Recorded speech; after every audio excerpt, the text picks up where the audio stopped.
Atlanta Superspeedway, Atlanta Talladega, Atlanta Daytona, whatever you want to call it.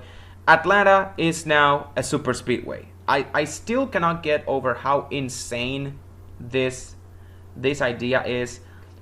But anyways, there was no qualifying, only practice in this race. I mean, it's not really a big deal. I mean, if there's rain, if there's a rain out and we have to remove either practice or qualifying, I say remove qualifying because that's the least of my worries. At least these guys got practice time, so that was a very good call on NASCAR on that front. But honestly, even with practice or not, this race was just a complete unknown because this is not the Atlanta we used to know. And this is not like Daytona or Talladega because the track is way too different. So anyways, hope you guys are ready because this is a really lengthy, in-depth review. I paid attention to even the most intricate details about this weekend because I just had a lot of things to say about this weekend. So for the Truck Series race, we were obviously given a taste of what we will see for the entire weekend. From the outset, essentially, Atlanta is a is only 3 lanes wide on the straightaways and 2 lanes wide on the corners. They really made this track so freaking narrow. Matt DiBenedetto on lap 2, he tried to go 3 wide for no reason. It's pretty early in the race on lap number 2, and he paid dearly for it. Just pretty much a rookie mistake from him. Really tough break too because he's had such a good start to the season. Another driver that had a really bad start is Hailie Deegan, and she's honestly had a bad season overall. Her stage 1 went from bad to worse. She got a tire up from getting pushed around by Colby Howard, and then that eventually evolved into a situation where her tire set on fire, rhyming accidentally, and her car, or her truck much rather, was set ablaze and she was inhaling a lot of smoke, and it was a pretty scary situation since she even declined to be interviewed because she just could not say 2 words without coughing. She inhaled all that smoke plus the fire extinguisher, whatever is expelled from that fire extinguisher. So that was not really good. Also, what's not really good, again, like I said, is her bad season overall. She seems to be in sort of a sophomore slump. I remember her rookie season was pretty solid, especially in the first half. Then she got top 10 at Gateway. But after the playoffs rolled around, especially later on in the playoffs, she just could not get out of other people's mess. And it seems like that trend is unfortunately continuing into this season. Really unfortunate since I really had her. I didn't really had her making into the playoffs, but I expected a lot of improvement from her, and so far this season looks like a massive disappointment, especially with all of these reports that she is considering moving into Xfinity next season. Yeah, no. Seasons like this, performances like this, I know this wasn't like really her fault, any of this was her fault, but people are going to look at results, and if you cannot deliver the results for one reason or another, you're going to be looked at pretty sideways if you go to the Xfinity Series, if you catch my drift. Now, as for the racing itself, this is something that kind of worried me. Like, I wanted best case scenario. I thought this would be some sort of hybrid pack racing with close racing on the restart and then eventually the drivers pulling away. Guess I was a bit too optimistic or a bit too hopeful. since we basically had a repeat of what we saw at the Daytona 500 earlier this year. We saw for several parts of the race, especially during stage 1, this was really prevalent since stage 1 went pretty much under green. We went the entire first stage, or not really the entire first stage, but the midway portion of stage 1 was single file. Everybody on the outside lane on an intermediate track. This is just so wrong. I get they won't be double file all the time because you're on this track like a super speedway, but that kind of proves my point, unfortunately. Super speedway racing is for super speedways only, not something to experiment around on intermediate tracks, and certainly not one like Atlanta. And if I can barely tolerate single file racing at super speedways, like, I get why they do it, but if I can barely tolerate that, then imagine seeing it on an intermediate. Imagine my reaction. Yeah. But anyways, going that tangent aside, like I alluded to, the top lane was pretty much the king, especially in the long run, since the bottom lane was too tight. On the restarts, a few drivers, a driver or two, could actually have a huge run, huge surge of momentum on the bottom lane, and then go up to the top. But if they didn't, then they were gonna lose a lot of positions in the long run.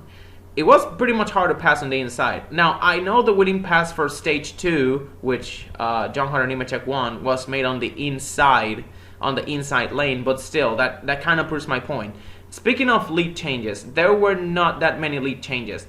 The first lead change occurred on lap 50 of a 135 lap race on a yellow flag pit strategy. We won the entirety of stage 1 with a single leader, which means that was Stuart Friesen, by the way. He won stage 1. Now, to the credit of the Truck Series, especially since the Truck Series has been in recent years being kinda had a bad rep for crashes, for a lot of crashes and inexperienced drivers. It goes to show the value of that practice, not necessarily qualifying because we didn't have, but the value of practice for these young drivers. The first few cautions were for debris and the stage ending. We really didn't have any incidents any incident-related cautions until stage 3. We started to see accidents, most of them involving the Nice Motorsports guys, unfortunately. There was this incident with Dean Thompson and Lawless Allen, which I believe was the first accident of the Truck Series of that race. Yeah. There was also another incident with Carson Hocevar, which I didn't quite catch because, again, the coverage overall for both the trucks, and the Xfinity races, they were really, really awful. Like, the coverage for the doubleheader all throughout, it was just awful. Fox was definitely off their game, missing wrecks, a few details, and they even botched one call at the end of the truck race, which I'm gonna get to eventually. But yeah, there was also who else am I missing? Chris Wright. Yeah, Chris Wright. He also got into an accident. And Ross Chastain, he hit the wall twice, or rather, they only showed us Chastain hitting the wall once. That was like at the end of stage 1, stage 2, I don't know. But then towards the end of stage 3, with like 2 laps to go, he got like another flat tire, which I can assume it was a result of something either hitting the wall or a tire rub, some incident.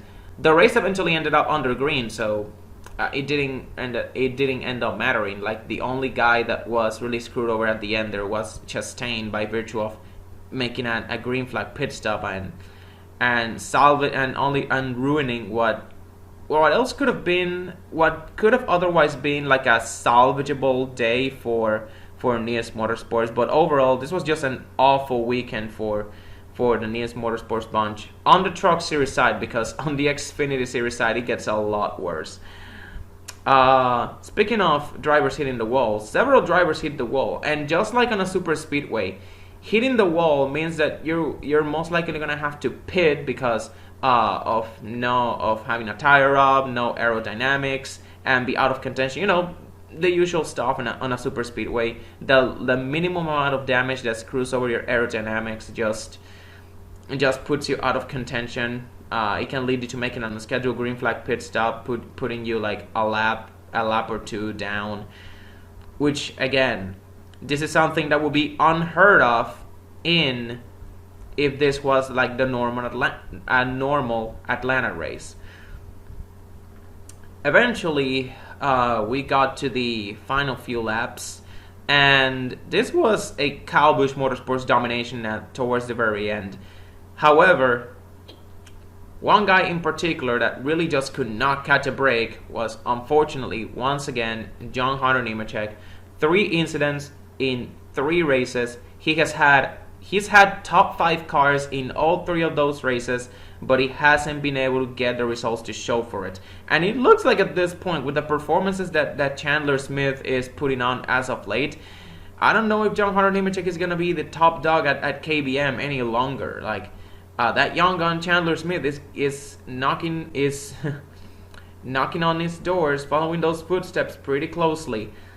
Speaking of Chandler Smith, he was battling with Corey Heim, and he even got into it with him on, not really on the track, but on the radio. He had some choice words saying that he was a bad teammate. During one of those restarts, he left him out to dry. So yeah. Now, the final few laps actually showed something that you really don't see a lot on Daytona or Talladega, and this is like literally one of the very few, if not the only positive I could highlight out of this race. The slingshots. You usually don't see this much during this super speedway era. Even after they remove restrictor plates at Daytona and Talladega, you don't really see the slingshot moves a lot. But at Atlanta, at a track like Atlanta, it was really prevalent. Like, these slingshot moves were really prevalent, and you know, I always love me a good old slingshot on a super speedway, like the good old days. So I definitely enjoyed that, which is a lot to say given how many mixed feelings I have, to put it as nicely as possible about this weekend. But anyways, on the final lap, Chandler Smith was leading his teammate Corey Heim, and John Hunter Nemechek, who was at this point 2 laps down, was the 3rd car on the lead pack. Basically, Chandler Smith was left out to dry, and John Hunter Nemechek ended up playing defense for Corey Heim, and this eventually led to Corey Heim scoring his first ever career win. Now, I gotta say this. Understandably, a lot of people were mad at John Hunter Nemechek for basically doing the blocking to help your teammate win, but I mean, and funnily enough, this is not the first time this happened in recent Atlanta history. As a matter of fact, the 2 previous Cup races at Atlanta last season, they feature some teammate doing something to the leader to help his teammate win the race. Like, for example, you look at Joey Logano in the spring race last season, just holding up Kyle Larson to help Ryan Blaney catch up to him. Although I feel like people are blaming Logano a little too much. Yes, he was mirror driving Larson. However, Larson's tires were burned by that point. Larson had used his tires at that point, and Blaney was catching up to him anyways. And then the summer race, Ross Chastain did the same thing to Kyle Busch, so Kurt Busch could win what eventually was the final race for Chip Ganassi Racing. In Chastain's instance, more specifically, because he blocked Kyle Busch, and Kyle Busch is a very polarizing driver, people had no problem with that. But when it comes to John Hunter Nemechek doing the same for his teammate, then it's a problem all of a sudden. I do not really understand. NASCAR fans, again, the hypocrisy of NASCAR fans is something that really, really pisses me off, and this just showed again. As I've made my opinion clear on this, but to reiterate, I have no problem with teammates helping each other out, to win a race as a team. Like you see, Logano and Ross Chastain, what they had in common was they were in no position to win. They were about to be lapped by the leaders, and they saw their teammate running in second with a chance to win, so they decided to just hold up the leader a little bit, try to race the leader as hard as possible, not really holding them up on purpose, but racing them as hard as possible, using up their tires to let the guy catch up. This is very similar to what happened at the season finale for Formula One last season with Checo Perez holding up Lewis Hamilton, so Verstappen could catch on during one of the earlier portions of the race. I can relate that to what I saw with John Hunter Nemechek and Corey Heim, because it's pretty much a very similar scenario. You were both helping.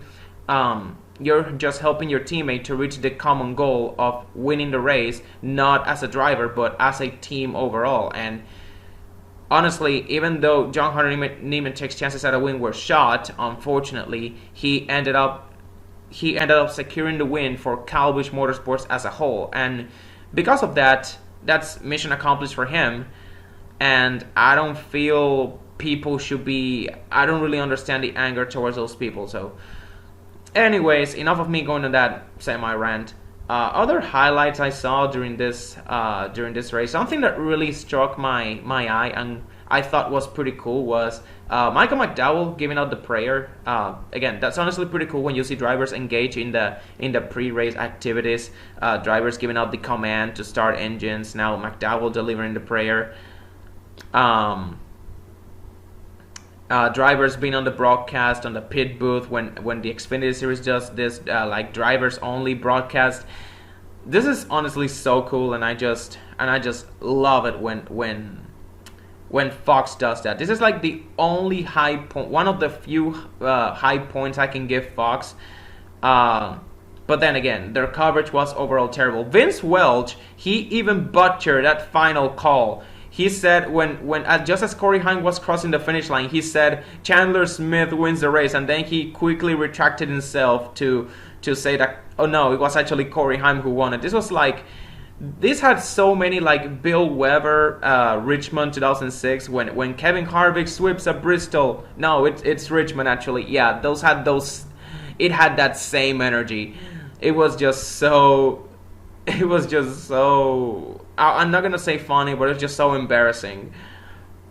But anyways, yeah, that's it for this kind of lengthy Truck Series review, I gotta say. Now we go to the Xfinity race. No surprises here. This is the Xfinity race was pretty much the same as a truck race. Only the racing product was slightly better, if a bit more chaotic towards the end. Another feature of the track that they definitely showed was its bumpiness. And this was really prevalent when they showed the onboard, when Fox showed the onboard or visor cam of JJ Yeley, you could really feel the car. You could really see, not feel, but you could really see the car shaking from the helmet. So that was honestly pretty cool. Now the teammate dynamic was more prevalent in this race with the JR Motorsports, Joe Gibbs Racing, Colleague, and RCR. They pretty much dominated this race. Stage 1 was the JR Motorsports show 1, 2, 3, 4, with Josh Berry stealing stage 1 away from Noah Gragson after Gragson had started from the pole and had led every single lap except the final lap of stage 1. Then stage 2 was dominated by Colleague Racing, or should I say only AJ Allmendinger and Daniel Hemrick, because Castle was somewhere in the top 10, not really fighting his own battles. It is also worth noting that in stage 2, Gragson hit the wall, he pitted, fell a lap down, and then he wasn't eligible for the free pass, so he had to take the wave around. So that really set him back for a while there. Other surprises, as you know, this is a super speedway race, so this is a great chance for underdogs to shine. Sage Karam was the main surprise here. He finished top 5 in stage 2. And I want to highlight him because he is looking to make the transition into NASCAR full time. And I gotta say, performances like this are really going to put NASCAR teams on notice. Other drivers that really surprised me in stage 2 were Jade Buford, Tommy Joe Martins, who is actually Sage Karam's teammate on the Alpha Prime Racing team, and of course Brandon Brown. Then in stage 3, the sun became a factor. And it led to poor visibility and a lot of driver errors, or rather quite a few driver errors, not a lot of them, but the most notables were Daniel Hemrick running over the commitment box for the choose cone rule. That netted him a penalty, and he had to restart the tail end of the field. And then Ty Gibbs, because of the sun blinding him, he didn't know where his pit was, and he ended up stopping on the wrong pit box. I believe not once but twice. Just a really bad pit sequence overall there for him. This was all under yellow, by the way. So anyways, stage 1, you would think stage 1, since stage 1 was dominated by JRM and stage 2 was dominated by Kolik, who dominated stage 3. Well, it was a combination of Joe Gibbs Racing versus the Childress guys. The Gibbs cars were faster in the long runs, of course, but in the short runs, and there were a lot of short runs because stage 3 was pretty much cautions breed cautions. This stage 3 started at near sunset and it ended well into the night. This included a red flag, by the way, but there were just a flurry of cautions in stage 3, a flurry of accidents that allowed the RCR guys to have a fighting chance against the Joe Gibbs Racing cars, as well as the rest of the field. There was a big crash that took out Jay Buford, Jeremy Clements, and it also involved Sam Mayer and Jeff Burton. And this one crash triggered this whole cascade of late cautions, brake cautions, and stuff like that. Because on the ensuing restart, Daniel Hemrick, who was still trying to make up ground after his commitment box violation, he got into it with Joe Graf Jr., and since Joe Graf Jr. doesn't have the best reputation since the Fontana thing of him failing to qualify and Cole Custer winning in his usual ride, and then at Las Vegas him just taking out 2 guys, and now at Atlanta taking out Daniel Hemrick. Like this was more of a racing incident. This particular Atlanta race was more of a racing incident, but the fact that he took out one of the championship hopefuls as well as the defending series champion, whether you think that was his fault or not, that was not a good look for him. That's really not gonna help his perception of him. But overall, like I said, the coverage in Fox during the truck race was terrible. This also held true for the Xfinity series, unfortunately. They missed several accidents. During the accident where Daniel Hemrick and Joe Graf Jr. crashed, there was a car that went airborne, into the grass, and just went airborne, similar to what happened with Josh Berry at this track last year when he went to the grass his car just lifted airborne.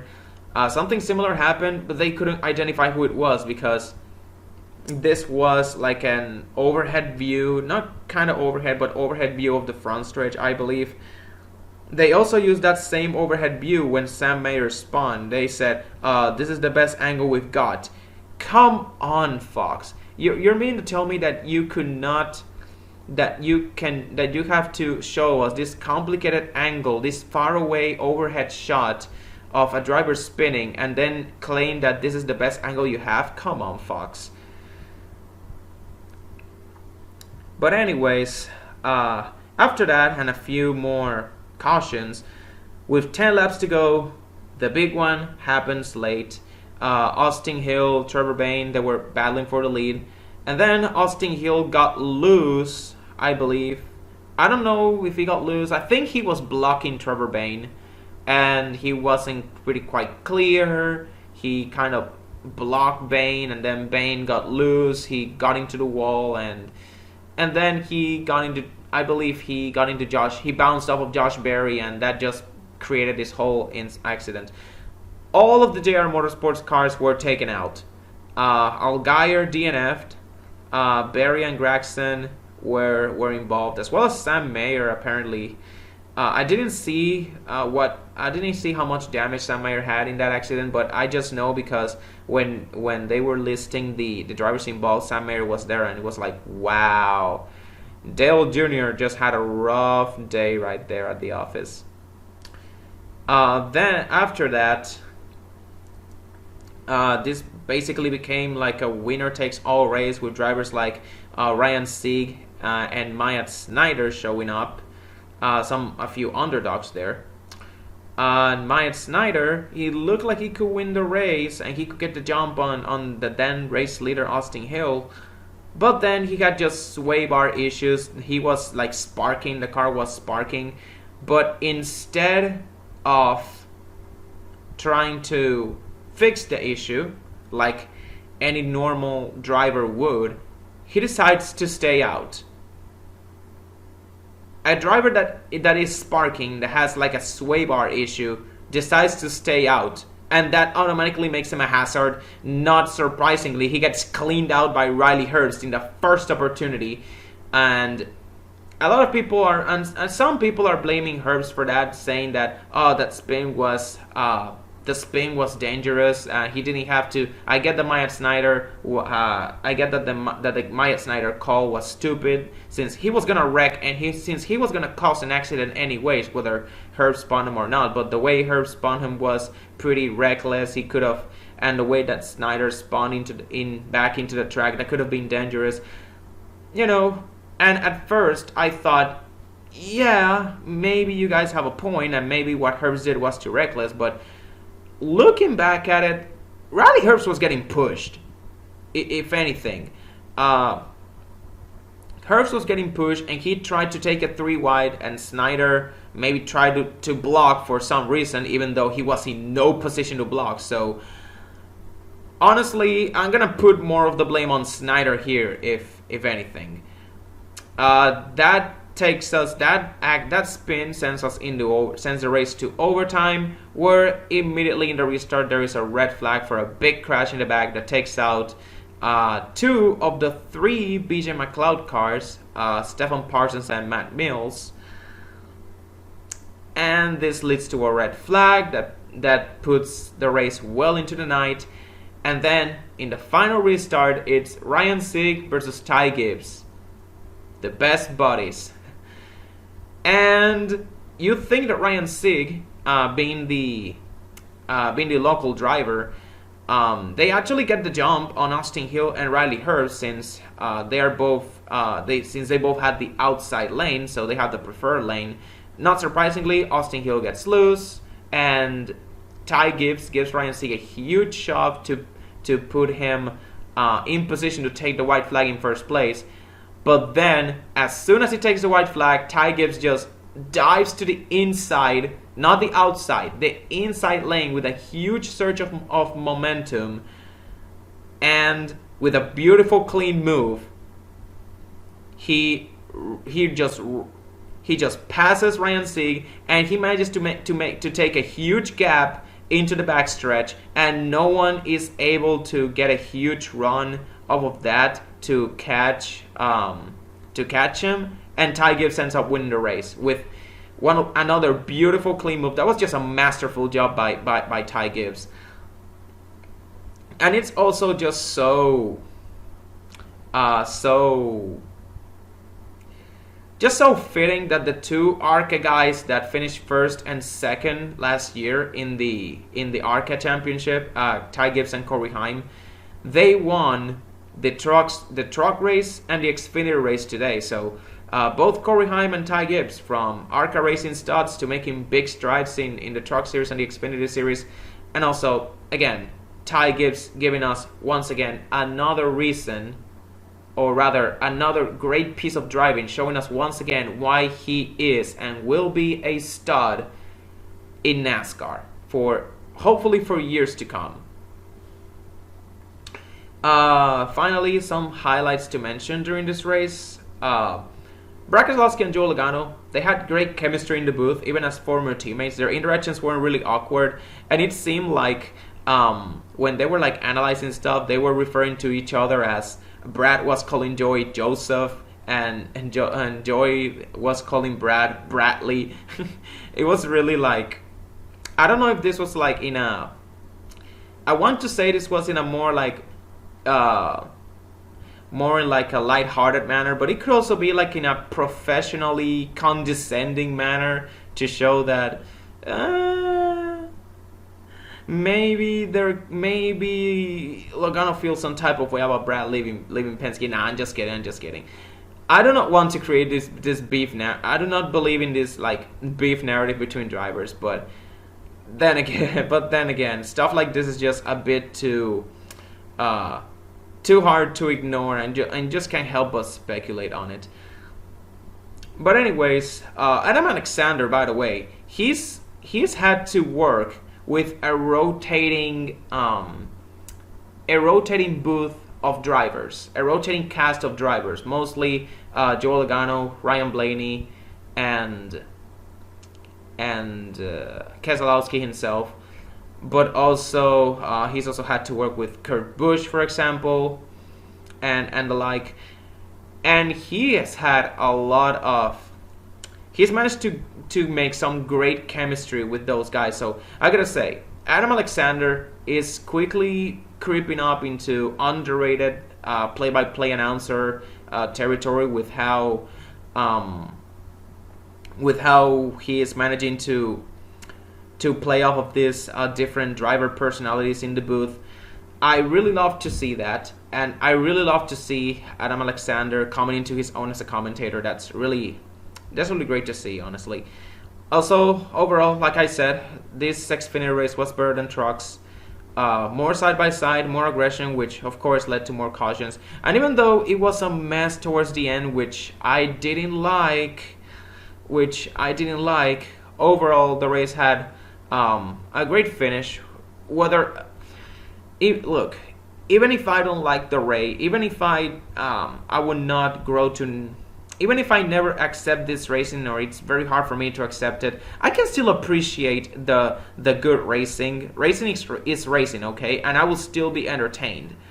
I will always feel some type of way about this Atlanta track being reconfigured the way it is, but hey, if it manages to get some emotion out of me, maybe NASCAR did its job correctly. So kudos to them. But then again, this big mess towards the end of the race has me worried for the Cup Series race tomorrow. So let's see how this goes. And now for the Cup race. I gotta say, that was the best racing of the weekend, and that's saying a lot because again, like I said, I am not a fan of this type of racing. It was entertaining, but that doesn't mean I enjoyed it. It just felt wrong watching this. It was double foul racing all throughout, so that definitely helped on my enjoyment of me enjoying that race. There were 5 lead changes in the first 25 laps already, when last year we only had 10, 11 lead changes in the 2 Atlanta races. So the fact that we hit half of that number in just 25 laps even before the competition caution, that was honestly a given because of this style of racing. Still impressive though. Noah Gragson crashed out And I thought this was going to be the competition caution, but NASCAR for some reason decided to extend it over to lap 40. Again, why do we still have competition cautions? I know it's to check tire usage and stuff or whatever, like I said, like in a previous weekend review video or whatever. But honestly, it's gotten to a point where I just want NASCAR to fix the tires. And trust me, we had a lot of tire issues in this race. Even with the repave, tire issues were still rampant. Again, another thing that I really enjoyed about the racing is that the inside lane was usable. This wasn't a one groove racetrack that like we saw in the truck race or the Xfinity race. Drivers still got loose in the long green flag runs, but there were definitely more lead changes, and most of the passes occurred on the inside lane, obviously, because once again, the outside lane was a preferred lane and everybody went there, but the guys that wanted to make, that's why most of the guys that wanted to make moves, you got to make those moves on the inside, and they actually had help, so that definitely helped in the racing product. There were a lot more slingshots. You can attribute that to the fact that drivers were being more aggressive from the outset, but also the Gen 7 car, the next gen car, whatever you want to call it, current gen, whatever you want to call it, it's also suited for this style of racing. Pretty much this car is suited for any style of racing. Outside of the tires, again, this car is just perfect. And NASCAR really hit it with the aero package, and they made this race as enjoyable for me to watch as possible. Again, this wasn't, again, I felt entertained, I felt glued to my screen, which is what NASCAR wanted. That doesn't mean I will accept this racing, but hey, they did something good, so I'll give them that. Again, like I said, most of these passes were done on the inside because no one was going to let the outside lane free. It went single file eventually, like on the restarts, and there were plenty of cautions, so we saw a lot of double file racing. But in the short runs, we definitely saw a lot of that. In the long runs, we saw some moves, some lead changes. But in the very long green flag runs, especially towards the end when it seemed like it was going to become a fuel mileage race, the racing was single file, and just people logging laps, clocking laps until the end of the stage or until green flag pit stops. Thankfully, there weren't any green flag pit stops because I felt, with how narrow the track was compared to Daytona and Talladega, I felt this was going to be a freaking disaster. Ross Chastain, one of the drivers to watch in this race, he spun out the first of these tire casualties. And it was always, notice how it was always the Chevrolet drivers. I think it was a coincidence that a Chevrolet driver leading the race was always the guy blowing the rear tires, one of the rear tires. The first guy, of course, was Ross Chastain. He spun out, but he was able to continue, fortunately. Now, one guy, or a few guys who could not continue, were Kyle Busch and the Dillon brothers. And something always gotta happen with Kyle Busch. Honestly, something's gotta always happen with Kyle Busch, either at stage 1 or at the start of the weekend. Because you look at the Daytona 500, Kyle Busch gets involved in the first big accident before stage 1 ends. Then at Fontana, he has all those issues from spinning out in like lap 10, and then at Las Vegas, everything he went through, he came back to almost win that race until that final caution with Eric Jones.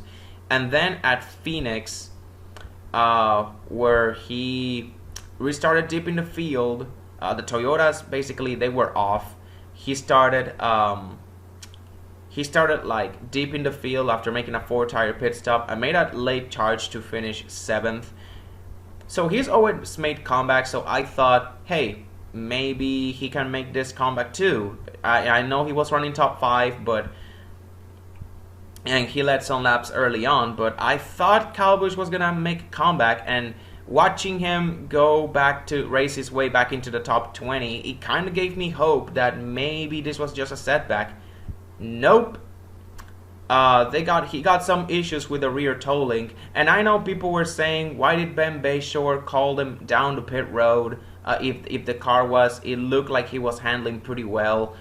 Dude, listen to Kyle Busch's radio. I know Kyle Busch fans were really pissed off, but I know myself included as a Kyle Busch fan too, but listen to his radio. He was radioing that he had problems with the rear toe link. He was going to have to pit. He was going to have to pit eventually because that rear toe link was bothering him. So that was a lengthy pit stop. And then once again, the car, it looked undrivable. He almost let Page the field. I am so glad he didn't do that.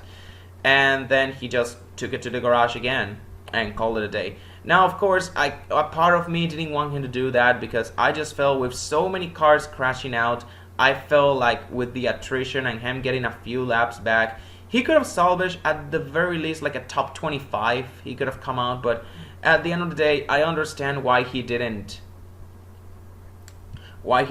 go any further. If he felt the car was undrivable, and again, he knows better than us because he is the driver. If he felt that the car was undrivable, then I don't think, if that's the case, then I don't think he should have continued on.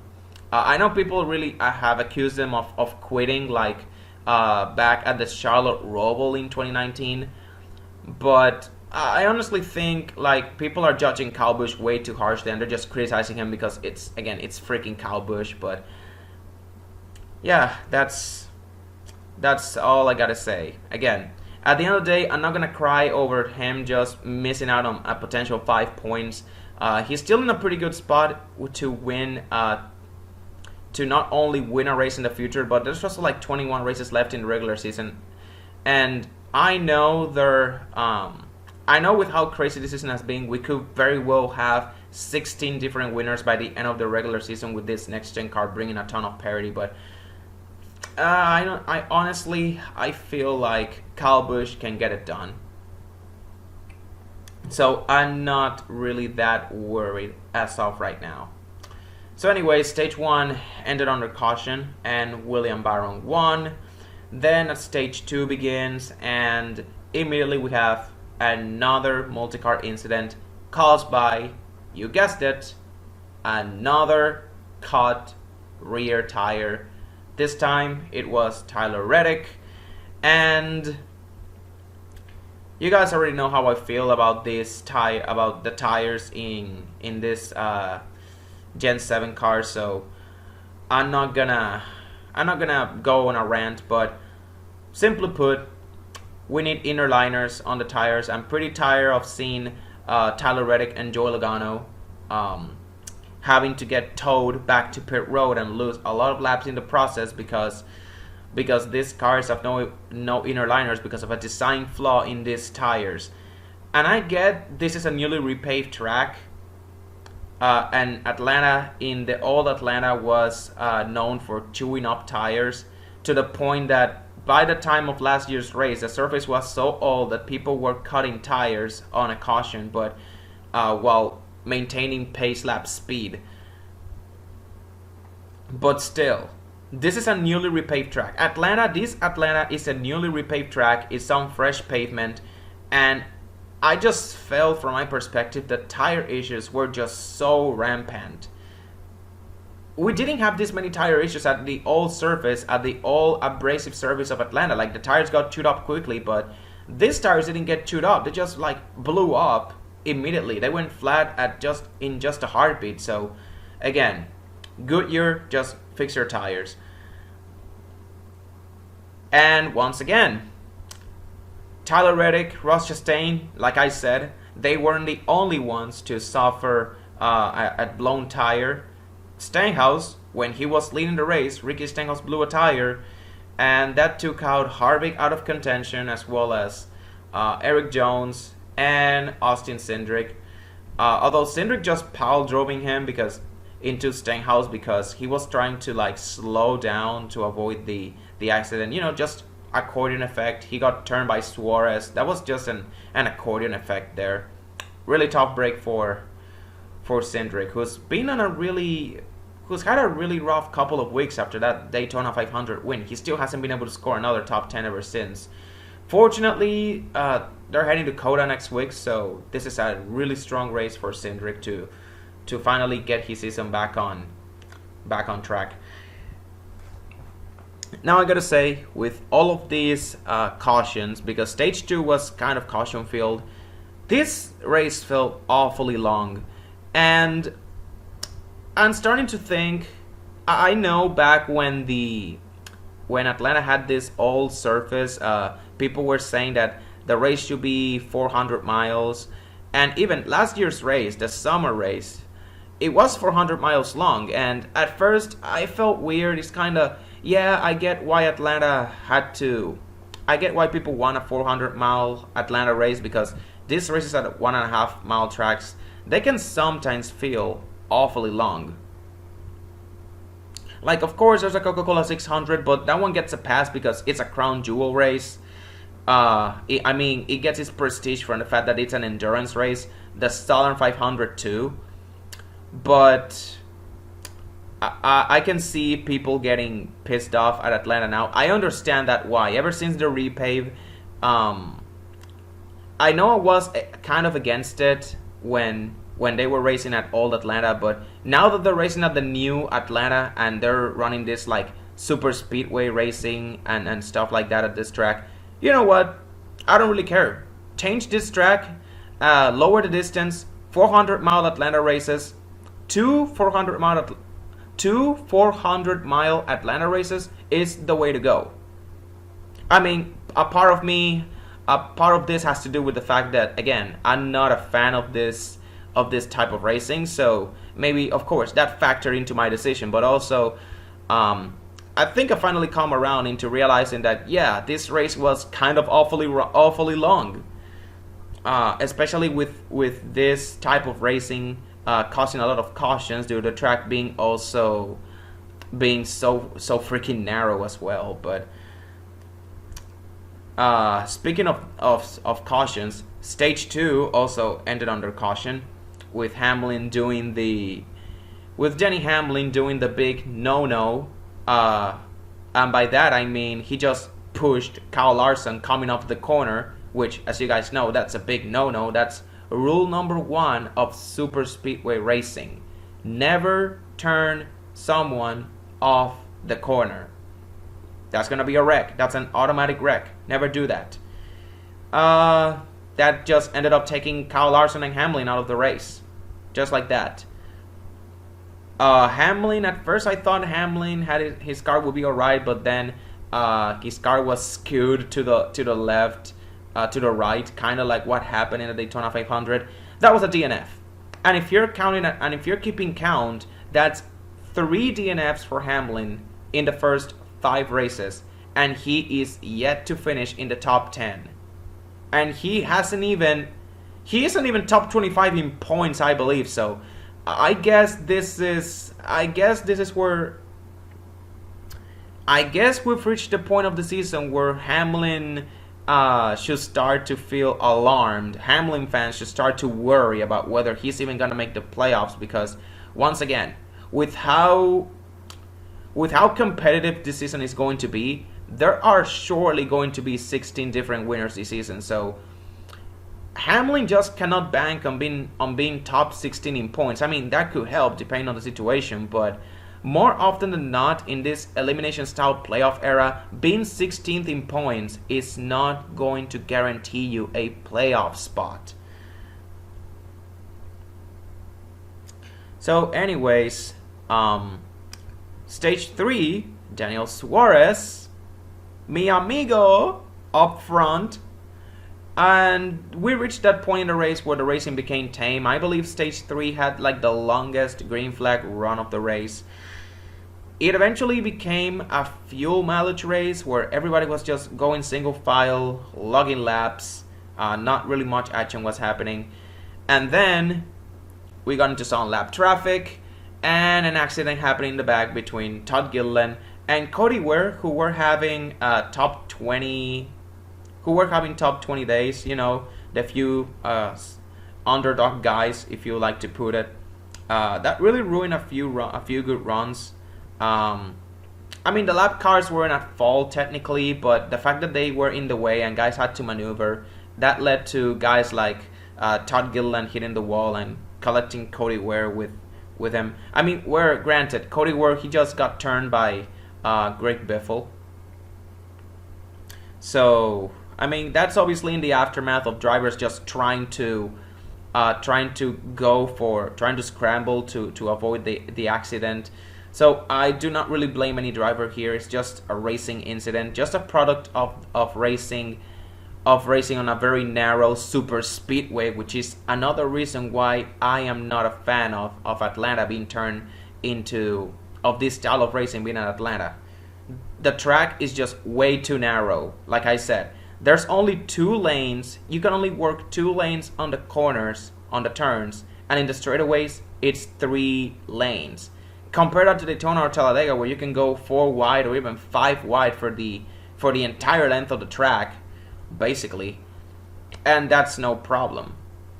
This is why I love the pack race at Daytona and Talladega, because the track is so wide that the racing there is not only entertaining, but also people can make moves from anywhere. In Atlanta, that's not the case because the track is just way too narrow. So I thought this would be break cautions territory. I thought this would be like a flurry of late cautions and the race will go well into the night, and we will have overtime. I expected the worst, but to the credit of these drivers, we only had 1 caution after this Cody Ware Todd Gilliland incident, which was the Eric Almirola spin. Again, drivers pushing, making aggressive moves. That just led to that. But at the end of the day, the drivers kept it clean. I believe the final green flag run was about 15 laps long, which, you know, I was honestly surprised by that they kept it clean for that long. No overtime was necessary, and William Byron won. The best car of the race won. And Ross Chastain, who was, in my opinion, you can debate who was the second best car. I don't think that matters, but in my opinion, Ross Chastain was the second best car of the race, and he finished second. So if there's any consolation, this chaotic, random racing, it produced a 1-2 finish between the 2 best cars. The best cars of the 2 best guys finished 1-2. So I guess I can take a. I can always take away that. Obviously, William Byron was the driver of the day to me because this was a new track filled with a lot of unknowns, and Byron basically stayed in front the entire race and won the damn thing. He kept it clean. Ross Chastain, 3 top 3s in a row. That first career win is coming really soon. Him and Tyler Reddick. Reddick was running so well in stage 1. It's such a shame that he ended up getting caught up in that accident, blowing a tire, and then I believe he ended up like multiple laps down because of that tire, because of him having to get pushed back on pit road because he had all tires flat. Yeah, again, I didn't like that. Suarez got a top 5. He finished 4th. I was gonna say 5th, but then I remember that Christopher Bell. He was battling Chastain for 2nd, and he went below the, I'm not going to say double yellow line, but he went out of bounds, and because of that, he got scored as the last car on the lead lap. There were some people saying that, no, Christopher Bell didn't do anything wrong, but honestly, and I know NASCAR can be pretty inconsistent with this ruling, but for once, I'm going to say NASCAR did the right call. I didn't see anything wrong there. They could have very easily botched that call, but they didn't. That very obvious call, but they didn't. So props to NASCAR on that front. Corey LaJoie with the best finish of his career, also his first ever top 5. The Christopher Bell penalty elevated Corey LaJoie to 5th, and I believe he was involved in the Tyler Reddick accident. Yeah, he was. He got turned by Larson who was trying to avoid the accident. LaJoie went through a wild ride through the grass. Like,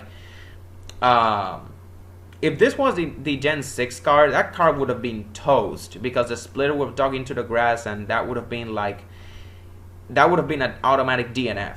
But again, just another reason why I love these next gen cars. LaJoie, he just slid through the grass. He kind of went airborne for a while because, you know, the grass is bumpy, grass is gonna grass. But he managed to recover for a top 5, so that was pretty good. Greg Biffle got a top 20, and Josh Bilicki also got a top 20. So we got both Spire Motorsports cars finishing top 20. Bilicki finished 16th, so that was almost a top 15 run for him. So once again, score another one for the underdogs, for the little guys. And with William Byron winning, we got now 11 consecutive winners under the age of 30, which is a NASCAR record. The youth movement is back in full force, dating back to Talladega of 2021. Yeah, fall Talladega 2021. He is also the third Hendrick driver to win, which means that the three of the 4 Hendrick drivers have already scored themselves, have already locked themselves in the playoffs after just 5 races. Oh, and we're heading to Coda next week, and Chase Elliott is the points leader right now. With how chaotic this season has been, I know the regular season championship really doesn't matter that much because we're gonna have more than 16 winners anyway, and more likely than not, the points leader is gonna have won at least one race. But Chase Elliott is the points leader, and we're heading to Coda next week, so there's a pretty high chance that we could see all of Hendrick Motorsports lock themselves in to the playoffs after just 6 races, which will honestly be impressive. With how competitive this season has been, I feel like Hendrick Motorsports is still on top. Whether it's Larson or Bowman or Byron or Elliott, it feels like Hendrick Motorsports, they're always having one of their guys dominate. Some key takeaways to note during the race. The coverage.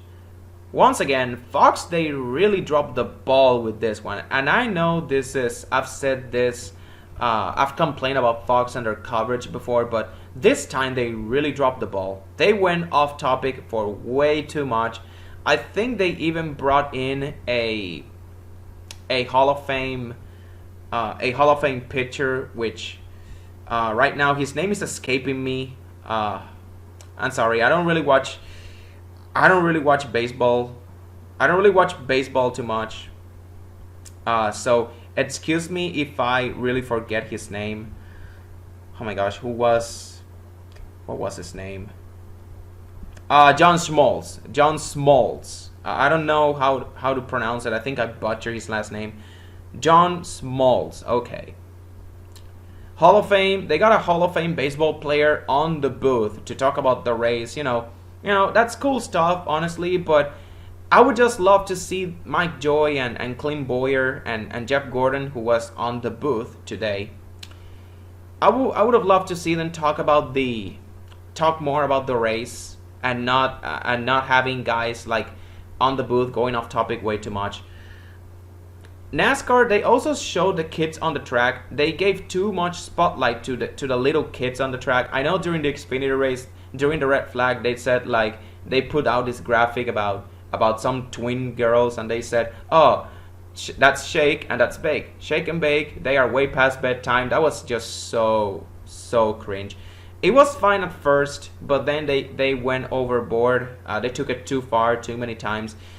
It was even creepy, honestly, a little bit too creepy, giving this spotlight to all these little kids. And because of that, the broadcast was also very sloppy. They missed several crashes. More specifically, the Cody Ware crash into the wall. From my perspective, I can remember Mike Joy making the call saying, oh, Todd Gilliland gets loose and Cody Ware hits the wall hard. And all of this is happening. Mike Joy is making the call while the cameras are still showing the leaders slowing down during caution, slowing down to take the yellow flag, and then once Mike Joy finishes making the call, that's when they the camera pans to Cody Ware, and the car is already wrecked. He's already made a stop, and yeah, we really didn't see the crash. We really didn't see the crash as it happened. We just had to see it on a replay, which, once again, I'm gonna give props to Fox for honestly not missing the crash, or at least the replay of it. But once again, the fact that they missed the crash, and the fact that I am praising Fox for not missing a crash or a replay of the crash, or you know what I mean. The fact that I am praising Fox for giving us a really good angle of the wreck on a replay, that's a very low bar, honestly. It really shows how bad they've fallen. Now the lead changes. There was a lead change record. It was set well before the race ended, around halfway or a bit past halfway. Again, that was to be expected since Atlanta has now become a super speedway. I expect this lead change record to skyrocket. It did. We had like 20, it could have been 19 different leaders. It was a long race, granted. That gave a lot of drivers. That gave a lot of drivers a chance to lead a lap, and it's honestly a shame that NASCAR doesn't have bonus points for laps led or bonus points for leading the most laps. Like, the only bonus points they have is for stages. I mean, at least Formula One has bonus points for like the fastest lap of the race. Like, I feel like NASCAR should do more than just give out bonus points for stages. But then again, that's another little pet peeve of mine. Again, like I alluded to, my biggest fear was with how narrow the track was. Like, if the big one happened, it would clog the field and take out a bunch of cars. We saw that a little bit in Xfinity drivers when the Trevor Bayne Austin Hill incident happened. A lot of guys really scramble, and that led to more guys getting involved than the initial guys in the wreck. This also happened in the Cup race. When Tyler Reddick blew a tire and guys were coming down pit road to avoid the crash, that's when Kyle Larson, he spun out and collected Corey LaJoie. Corey LaJoie was sent on a wild ride. Logano was also involved. He spun out. I don't know if he spun off of somebody or got loose.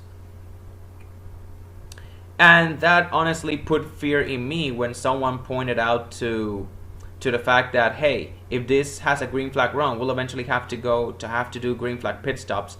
And this honestly had me really worried, because how would the green flag pit stops work? Too narrow, because the track is way too narrow. But fortunately, once again, we didn't need to see any of that, because this race was caution field, and most of these cautions were timely cautions that came like at the tail end of long green flag runs. So we didn't really get to see green flag pit stops, aside from the unscheduled pit stops for guys with damage, like the Tyler Reddick or the Kyle Busch or stuff like that.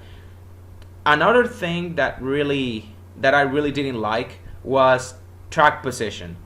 Track position mattered way too much, because once again, this goes back to what I said about the track being way too narrow. You cannot make moves.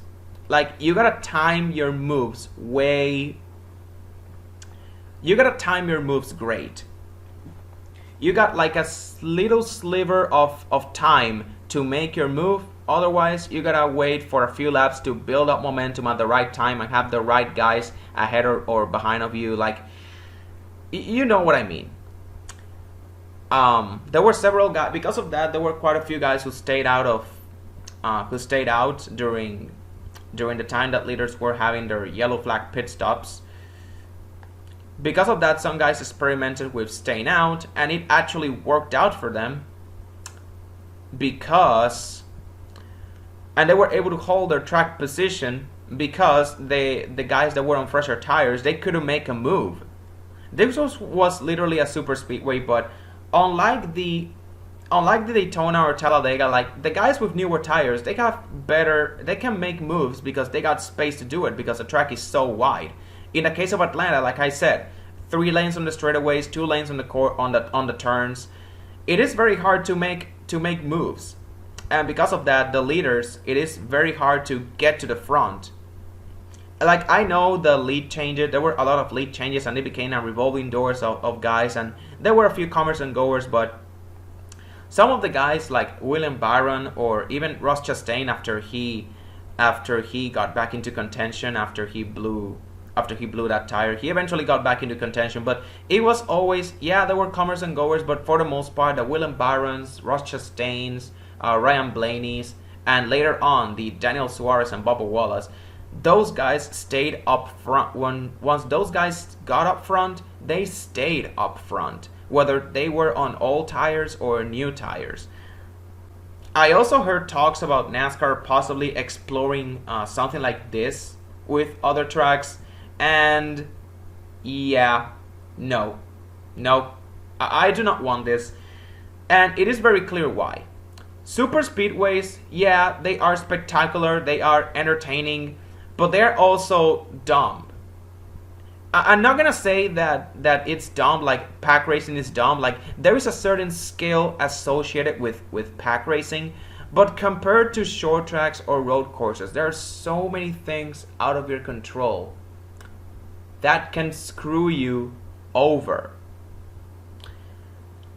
There are so many things out of your control in a super speedway race that can screw you over, more so than compared to, let's say, short track or road course.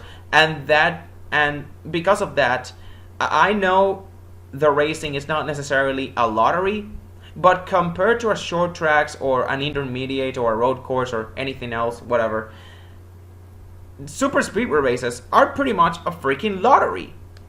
And taking an intermediate track and turning it into a super speedway when we already have 4 out of 36 races, 1/9 of the schedule being super speedways. You add 2 more races on top of that, 1/6 of the schedule. 6 out of 36 races are now super speedways. I know I said it. Super speedway racing, it's a lottery, but there is some skill associated with it. You got Joe Logano, Denny Hamlin, Austin Dillon, Bubba Wallace creeping up there as one of the better super speedway racers. Ryan Blaney as well.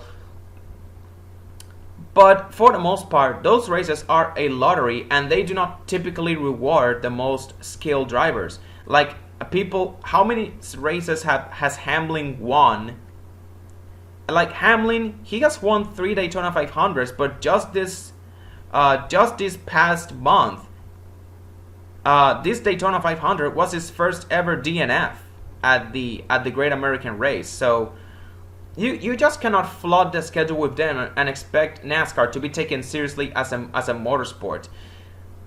Having 2 Daytona races, 2 Talladega races, that was fine by me, especially since Daytona and Talladega are so wide tracks that 4 lanes, 5 lanes wide, that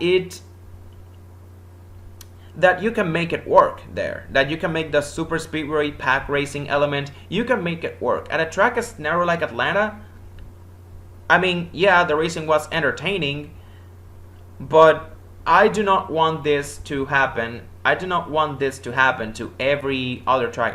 I do not want NASCAR or SMI to say, hey, this is the new meta. Let's make every track into a super speedway. Let's do this with Texas. No, I do not want that.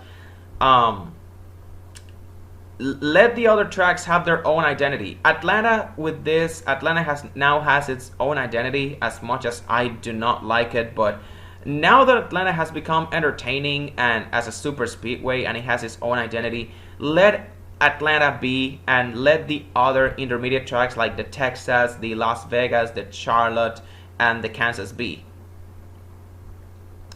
Please, we do not need more super speedway races. 4 was fine. 6, I feel like it's a bit too far. the more, once again, this comes back to the culture of entertainment. NASCAR always looking to entertain, to sell tickets over the pure racing, element. They made Atlanta watchable, that's for sure, and I was glued to my screen. I should know, because I was glued to the screen of my laptop, because I was watching the race on stream. I was glued to the screen. I didn't want to miss any second of it, even with Fox's terrible coverage. I didn't want to miss any second of it. So in a way, NASCAR got away with it. Again, I don't like this type of racing on an intermediate track. On a super speedway, it's fine. But if it sells tickets and it entertains, it has people coming to the races, then so be it. Now, I know for a fact that NASCAR and SMI, my biggest fear is that they're gonna push this like at their next meeting, and they're gonna say, hey, look, the ticket sales after the first practice session at Atlanta, they skyrocketed after the first practice session. So let's turn Texas into a 1.5 mile super speedway. No. I do not want this. Now, of course, SMI, NASCAR and SMI, especially in recent years, they have a lot of, fan input. They have, to their credit, they have listened a lot to the fans. So I don't think that they're going to do something like this, given that the fan response is the same as mine. Like, don't turn any track into an intermediate. Let Atlanta have its own identity, and then the other tracks do their own thing.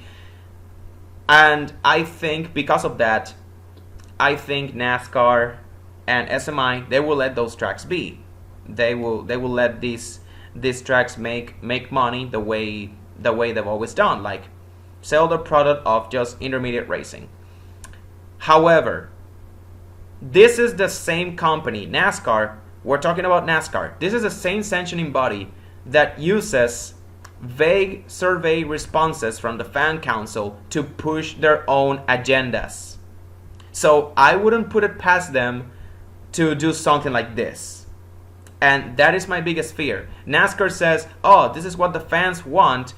According to the fan council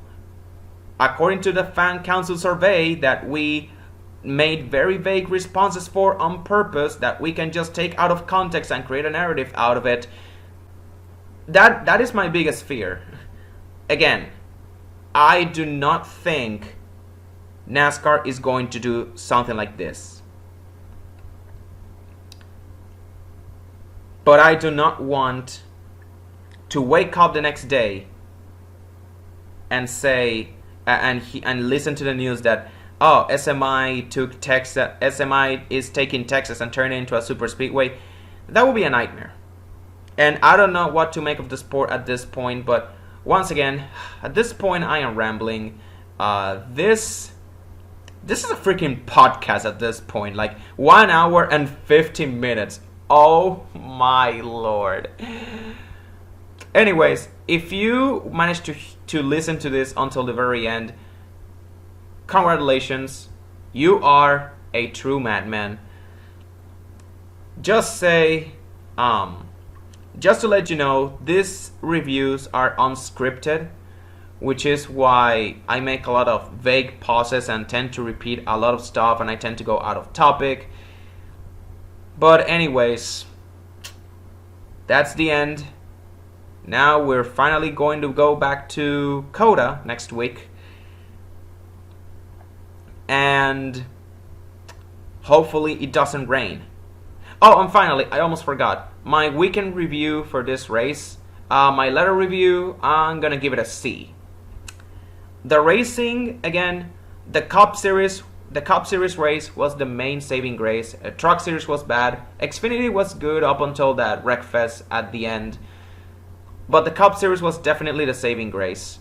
I would have given it a D+, plus or C minus, but the Cup race was better than what my expectations were. But granted, my expectations were low for this race, and the Cup race surpassed my low expectations, so that's not that high of a bar.